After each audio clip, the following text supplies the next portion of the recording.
부처님의 10대 제자에 대해 알아볼게요. 석가모니 부처님의 10대 제자는 불교의 중요한 초기 제자들로 각기 특출한 능력과 역할을 맡아 불교 교단의 발전에 기여했습니다. 이들은 모두 깨달음을 얻은 아라한으로서 부처님의 가르침을 전파하고 후대 불교의 형성에 결정적인 역할을 했습니다. 각 제자는 저마다 고유의 능력과 특징을 지니고 있어 후대의 10대 제자로 불리며 불교 역사에서 중요한 위치를 차지하게 되었습니다. 그들의 역할과 특징은 다음과 같습니다. 지혜 제일 사리불.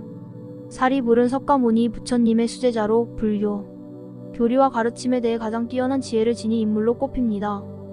그는 깊이 있는 논리와 통찰력으로 불교의 교리를 해석하고 제자들에게 가르쳤으며 많은 경전에서 설법을 담당하기도 했습니다. 또한 교단의 질서를 유지하고 다른 제자들을 지도하는 데에도 큰 역할을 했습니다. 신통제일 목걸련. 목걸련은 사리불과 함께 부처님의 대표적인 제자로 신통력이 가장 뛰어난 제자로 알려져 있습니다.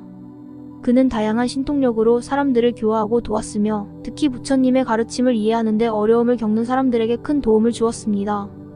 불교에서 유명한 이야기인 지옥에 빠진 어머니를 구제하는 내용도 목걸련의 이야기입니다. 두타제일 마하가섭. 마하가섭은 고행과 엄격한 수행으로 유명한 제자입니다. 그는 검소하고 고요한 생활을 실천하며 부처님의 가르침을 몸소 실천한 인물로 평가받습니다. 부처님 열반 후 교단의 유지와 경전 결집에 중요한 역할을 하였으며 첫 번째 불교 경전 결집을 주도한 인물로도 잘 알려져 있습니다. 다문제일 아난.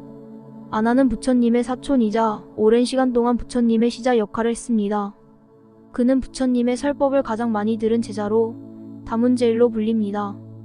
아난은 부처님의 가르침을 구전으로 가장 충실하게 기억하고 전했으며 부처님 열반 후 첫 결집에서 부처님의 말씀을 모두 외워 많은 경전이 구체화되는 데 중요한 기여를 했습니다.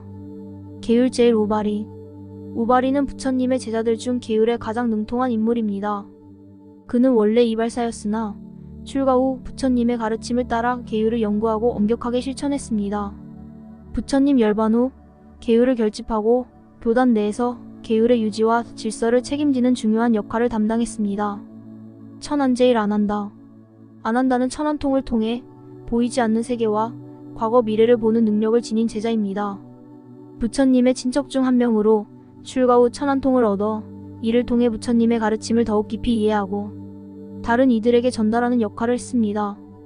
밀행제일 라홀라. 라홀라는 석가모니 부처님이 왕자였던 출가 전 친아들이며 밀행이란 남모르게 수행하는 수행자란 뜻과 자비나 덕을 쌓는 선행을 하더라도 드러내지 않는 비밀스러운 행적으로 유명합니다. 그는 어린 나이에 출가하여 부처님의 가르침을 따랐고 자기 수행을 매우 은밀하게 실천하는 성향이 있어 밀행제일로 불립니다. 라홀라는 부처님께 끊임없이 질문하며 불법을 배우고 실천하였습니다. 해공제일 수보리. 수보리는 공의 가르침을 가장 깊이 이해한 제자입니다. 그는 공의 본질과 모아에 대한 깨달음이 가장 뛰어나 해공제일로 불립니다. 그의 가르침은 대승불교의 공사상을 발전시키는 데 중요한 기초가 되었습니다. 논의제일 가전연. 가전연은 논리적으로 불법을 해석하고 설명하는 데 가장 능통한 제자입니다. 그는 복잡한 교리나 가르침을 논리적으로 해석하여 쉽게 설명할 수 있는 능력을 지녀 불교 교리를 널리 퍼뜨리는 데 큰 기여를 했습니다. 의방제일 빈두로 존자. 빈두로 존자는 의술에 능통하여 의방에 뛰어난 제자로 알려져 있습니다. 그는 사람들의 병을 치료하는 데에 많은 공헌을 하였고 불교 교단 내외에서 신망이 두터웠습니다. 석가모니 부처님의 10대 제자들은 각자 고유한 능력과 역할을 맡아 불교 교단의 발전에 기여했습니다.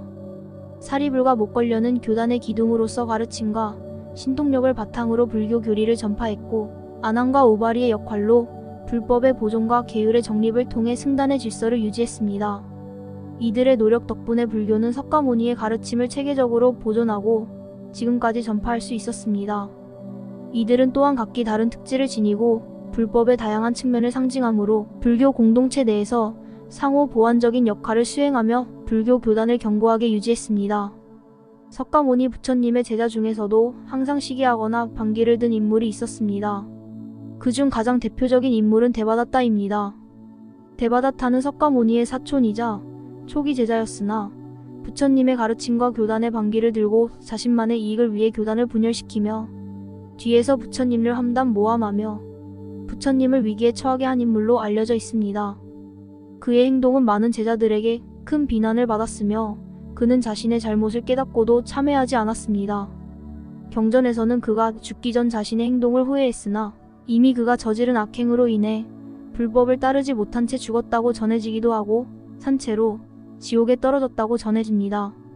불교에서는 탐욕, 분노, 어리석음이 중생의 고통의 원인이라고 가르치는데 권력욕과 시기와 자만이 얼마나 위험한 결과를 초래할 수 있는지를 보여줍니다. 부처님은 데바다타의 도전과 음모에도 불구하고 그를 미워하거나 벌주지 않았습니다. 그가 스스로 깨달아 자신의 잘못을 반성하길 바랐습니다.